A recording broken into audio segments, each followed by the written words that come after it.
So the template had a little thing that said, photo goes here, and what better photo than Success Kid?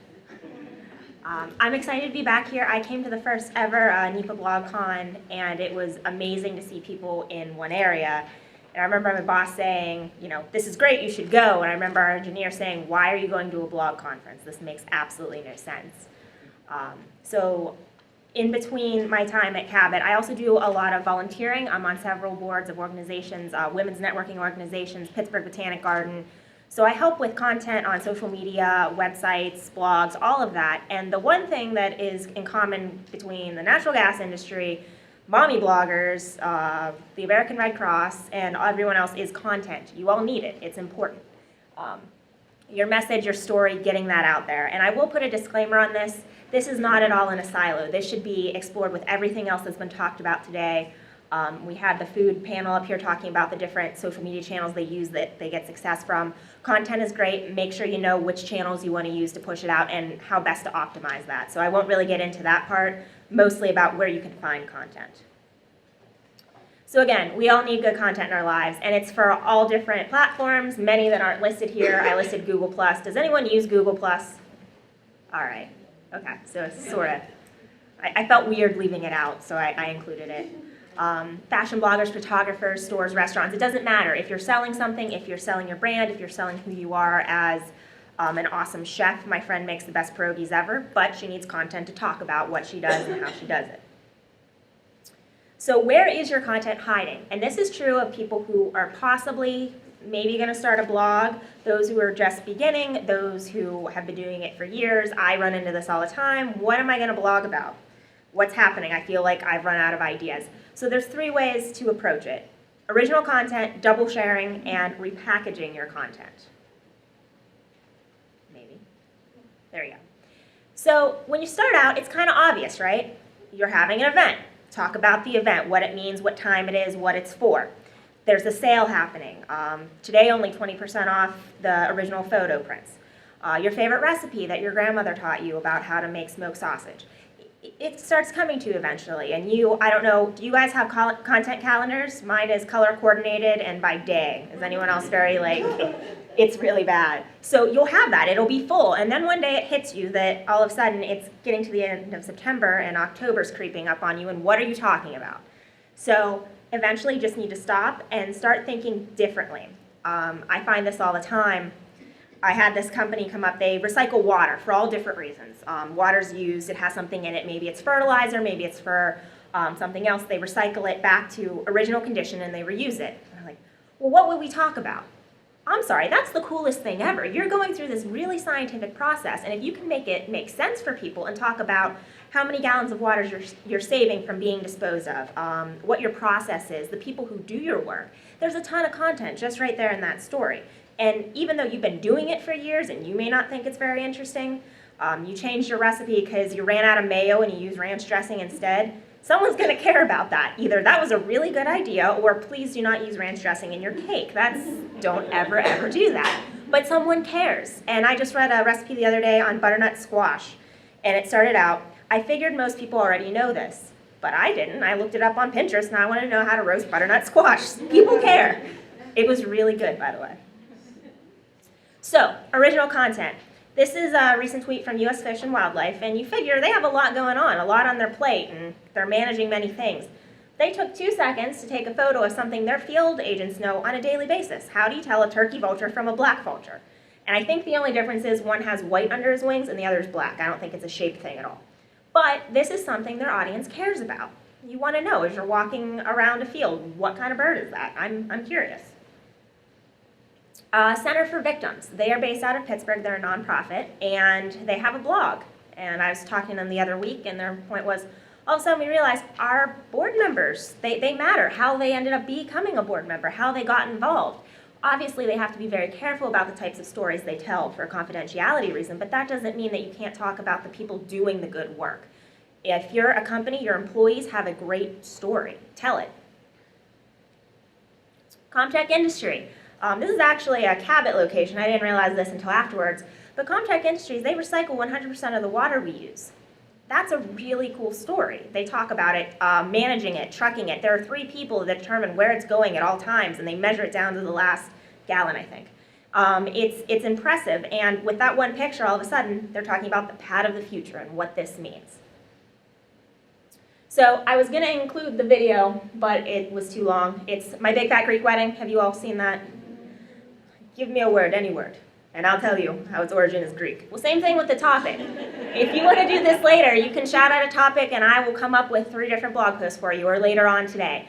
You have to get out of the mindset of thinking as you're working there and think about someone who may be interested. Again, just because it's boring to you doesn't mean someone else won't find it fascinating. Ranch dressing and mayo. Double sharing. So I'm a fencer. I've fenced for many years, and my coach used to yell this at us. If it's worth hitting once, it's worth hitting twice.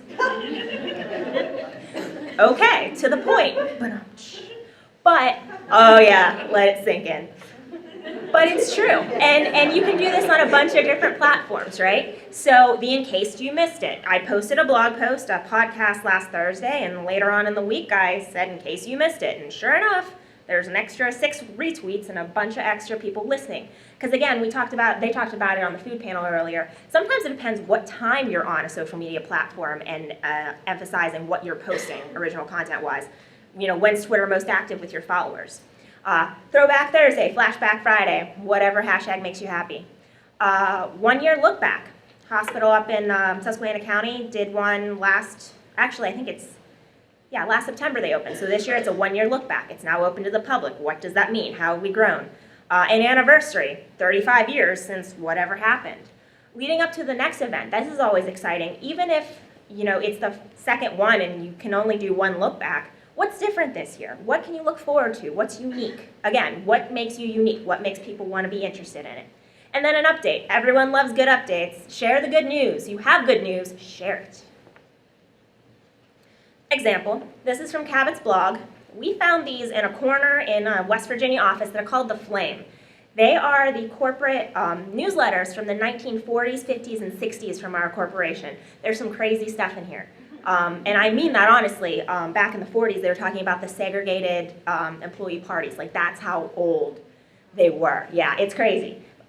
So it's interesting to look back and look at these things. But people love this. Our employees love it, and folks, our audience love it too, because it shows we're a 126-year-old company. We have a lot of roots. Here's some of them. We don't do everything anymore. We used to make carbon black, which is in tires, but that got sold off. Cabot wood stain got sold off, all of those different things.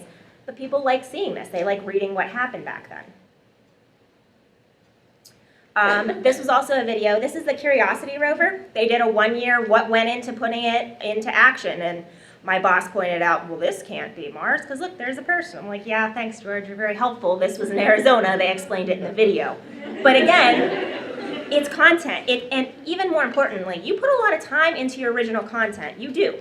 Photos, videos, words, all this time you spend perfecting your word choice, you want to use it again. Don't just let it sit there and be one and done. All right, so then we get into repackaging content, which my boyfriend and I got into a fight over this. He thought I should use Transformers, and I argued that I should use Voltron, because Voltron is many different things coming together into something different. He's still Team Transformers, but I'm the one giving the presentation, so this is Voltron. When he presents, he can tell it this way. So again, don't just think of transforming one thing into another, although it can be that too. Repackaging old content into something new, taking a written piece and making it into a podcast. We found recently at Cabot that we have an audience for podcasts. My boss testified in Washington, D.C. on the Natural Gas Use Committee, and I jokingly said, hit record on your iPhone and just we'll have you talk for 8 minutes or however long and boring it is. Except we ended up with 200 listens in like a week, and people actually cared. And for us, that's really important because it's Natural Gas Usage Committee. Like, there's only so big of an audience. But all of a sudden, we have this happening, which means then he can do a letter to the editor. He can do all kinds of things with it. Add new content to an old concept for a new take on it. Again, updates, that sort of thing. Combine content together for something shiny. Infographic plus anything equals shiny and shareable. And then have multiple ways to use the same content. And that goes for across platforms too. So Dave DiCello, he's a Pittsburgh photographer. I love his work. It's amazing what he can do. But this is his Facebook page and Twitter. So you can see it's the exact same 12 panoramic shot of the city, right? He put all his work into this, but look at how he brands it differently. On Facebook, he's all about selling prints, getting things hung up on walls, doing things like that. It's a longer post. It's specified for his audience that he knows is on Facebook. On Twitter, it's short, sweet, to the point. It's tagged where it needs to be. It's hashtagged where it needs to be. And he's very successful with this. I've told him that part of the reason he's such a big deal is because he's very engaging on social media. Remember the supermoon, when that whole thing was happening and everyone was like, oh, it's so big? He took a picture. In the center of that photo there, that's PPG Tower. He took a photo of the supermoon over the spires and tweeted it out at like 5 in the morning. And Time magazine picked it up and ran it as part of their article. And that's happened to him many times, which is why it's so different when he tweets it out. When he tweets it, he just wants it to be shared. And I cut off the hits on this, but it was like 724 retweets in a 24-hour period, if that. So, just make sure it's the same content, but you're maximizing it as much as you can. I think I went back. No, I didn't. Just kidding. So this is kind of the wrap-up for you. Again, I can't say this enough. Don't underestimate what your audience finds interesting, and you can ask them. It never hurts to say, what do you want to see, or what are you interested in, or what would you like to know more about, or what did I miss, or do you have an idea I could use? Double sharing. Again, it's your original content, and if it is, you want to make sure as many eyeballs see it as possible. So share it as loud and proud as you can. And finally, repackaging your content. Understand who you want to view your content and how they want to look at it. If it's Instagram, Twitter, if it's on your blog, if it's an email blast, however it might be, make sure you understand your audience and that you're giving it to them in a way that they want to absorb the information. So that's it. I'm happy to take questions now if you have any. No one wants to give me a topic? Pickles. No, pit bull. Pit bulls, darn. Pickles would have been really fun. I was all about that. All right, pit bulls. What that actually means. What is a pit bull? Is that a breed or is it some giant issue? Cute pit bull pictures. The adorable ones that lick your face and are next to your baby. You've seen that, the terrifying pit bull that's curled up next to the baby. And maybe things to look for in dog temperament when you're adopting a dog. You don't always have to be specifically about a pit bull. But other things are important too. Don't stop the party. Don't stop the party. Pickles? No, pickles. Do we want to do pickles too while I'm up here? Just kidding. All right, well, thank you guys.